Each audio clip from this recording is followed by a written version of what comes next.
एक बैल और वो भी कैलाश का द्वारपाल। क्या शिव को तुमसे बेहतर कोई नहीं मिला? तुम्हें अपने बल और साम्राज्य पर बहुत घमंड है रावण। जिन वानरों का तुम आज उपहास कर रहे हो, एक दिन वही तुम्हारी स्वर्ण लंका को राख बना देंगे। आखिर है कौन नंदी, जिनके कान में आज भी करोड़ों लोग अपनी मनोकामनाएं कहते हैं? एक साधारण बालक महादेव का सबसे प्रिय भक्त कैसे बना, और भगवान शिव ने उसे बैल का रूप ही क्यों दिया? इस प्रश्न का उत्तर इतना अद्भुत है कि शायद आपने पहले कभी नहीं सुना होगा। हम सब जब भी किसी शिव मंदिर में जाते हैं तो महादेव के दर्शन से पहले हमारी नजर एक विशाल, शांत और भव्य आकृति पर पड़ती है। शिव के परम भक्त, उनके वाहन और कैलाश के द्वारपाल नंदी। हम उनके कानों में अपनी मनोकामनाएं कहते हैं, यह मानकर कि नंदी के बिना महादेव तक कोई बात नहीं पहुंच सकती। लेकिन क्या आपने कभी सोचा है कि शिव का वाहन बनने से पहले नंदी कौन थे? क्या वो जन्म से ही एक बैल थे, या फिर कैलाश के सबसे शक्तिशाली गण बनने के पीछे कोई ऐसा रहस्य छिपा है जिसे आज की पीढ़ी भूल चुकी है? आज हम शिव पुराण और लिंग पुराण के पन्नों से वो कथा निकालेंगे जो आपको यह सोचने पर मजबूर कर देगी कि भक्ति और इच्छा शक्ति से कैसे नियति को भी बदला जा सकता है। बात उस युग की है जब धरती पर तपस्वियों का बोलबाला था। ऐसे ही एक महान ऋषि थे, शिलाद। ऋषि शिलाद ने अपना पूरा जीवन योग, तपस्या और ब्रह्मचर्य में बिता दिया था। उनके मन में कभी कोई सांसारिक मोह नहीं आया। लेकिन एक दिन जब वो ध्यान में बैठे थे तो उन्हें अपने पूर्वजों यानी पितरों की करुण पुकार सुनाई दी। उनके पितर दुखी थे क्योंकि शिलाद का कोई पुत्र नहीं था और उनके बाद उनका वंश समाप्त हो जाता। हिंदू धर्म में बिना वंश के पितरों को शांति नहीं मिलती। पितरों के दुख ने आर्षि शिलाद को विचलित कर दिया। उन्होंने तय किया कि वो एक पुत्र प्राप्त करेंगे। लेकिन शिलाद कोई साधारण पुत्र नहीं चाहते थे। वो एक ऐसा पुत्र चाहते थे जो अयोनिज हो, यानी जिसका जन्म किसी स्त्री के गर्भ से ना हुआ हो। और सबसे बड़ी बात, वो एक ऐसा पुत्र चाहते थे जो अमर हो, जिसे मृत्यु कभी छू भी ना सके। अब आप ही सोचिए, जन्म और मृत्यु तो इस ब्रह्मांड का अटल सत्य है। जो जन्मा है वो मरेगा, फिर अमर पुत्र कैसे संभव था? शिलाद ने देवराज इंद्र की घोर तपस्या शुरू की। सालों की कठोर तपस्या के बाद इंद्र प्रकट हुए। जब शिलाद ने अपना वरदान मांगा तो इंद्र मुस्कुराए और बोले, हे रश्य, अमरता का वरदान देना मेरे अधिकार क्षेत्र में नहीं है। मैं भी काल के चक्र में बंधा हूं। मृत्यु पर विजय पाना और किसी को अमर कर देना, यह केवल एक ही देव के हाथ में है, महाकाल, देवों के देव महादेव। इंद्र की बात सुनकर शिलाद का मार्ग स्पष्ट हो गया। उन्होंने भगवान शिव की आराधना शुरू की। यह कोई साधारण तपस्या नहीं थी। शिव पुराण की शतरुद्र संहिता में वर्णन है कि ऋषि शिलाद ने कई हजार वर्षों तक अन्न जल त्याग कर, केवल वायु पीकर ऐसी भयंकर तपस्या की कि उनके शरीर पर दीमकों ने अपना घर बना लिया।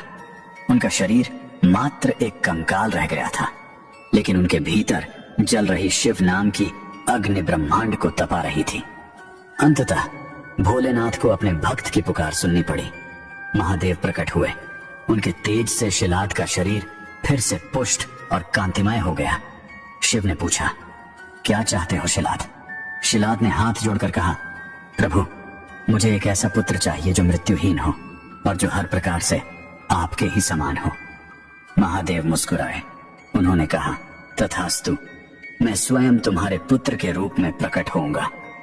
वरदान पाकर शिलाद अपनी कुटिया लौट आए।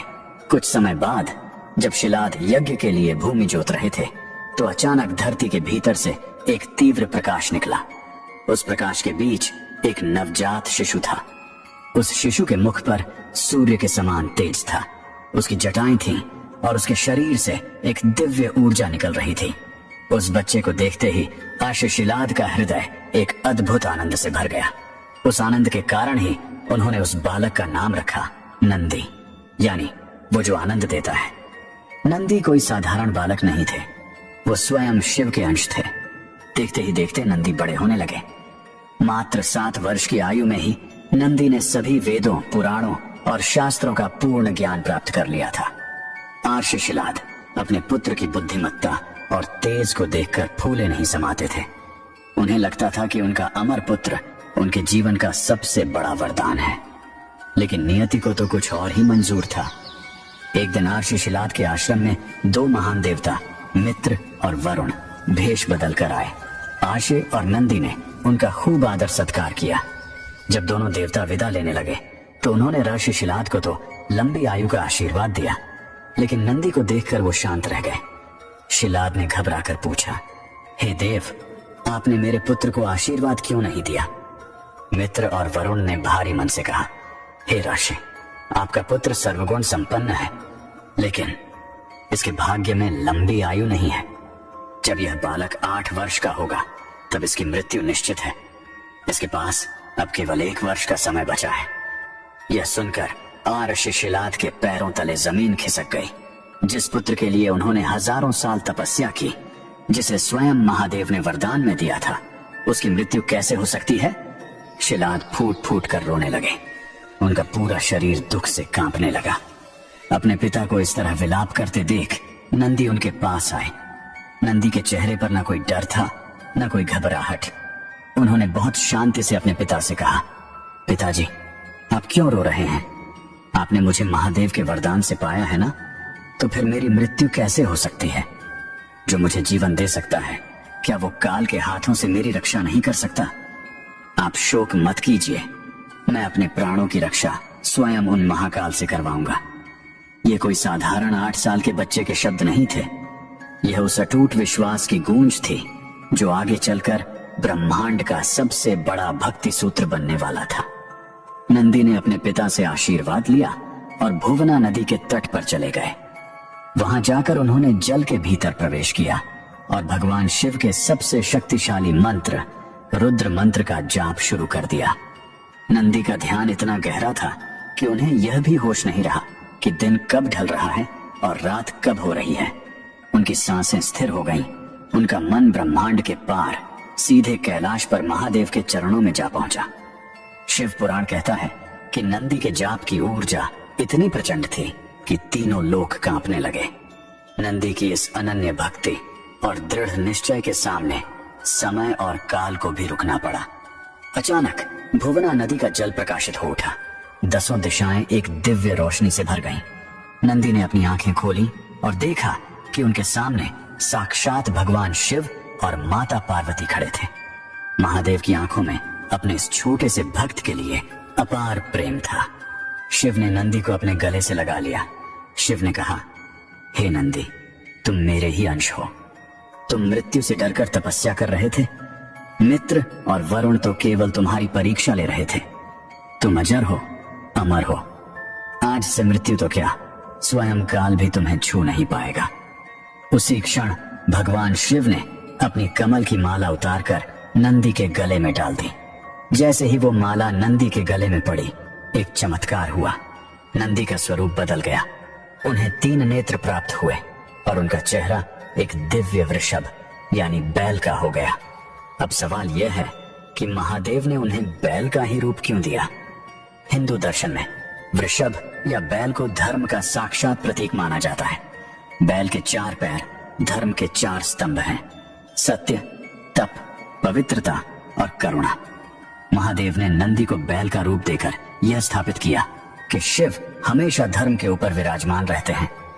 महादेव ने नंदी का राज्याभिषेक किया और उन्हें अपने सभी गणों का अधिपति यानी गणाध्यक्ष बना दिया। आज से तुम केवल नंदी नहीं, नंदीश्वर कहलाओगे। महादेव ने यह भी वरदान दिया कि जहां मैं हूं वहां तुम होगे और जहां तुम होगे वहां मैं अवश्य रहूंगा। मेरी पूजा से पहले तुम्हारी पूजा होगी और जो भक्त तुम्हारे कान में अपनी प्रार्थना कहेगा वो सीधे मेरे हृदय तक पहुंचेगी। इसके बाद नंदी का विवाह मरुतों की पुत्री सुयशा के साथ हुआ।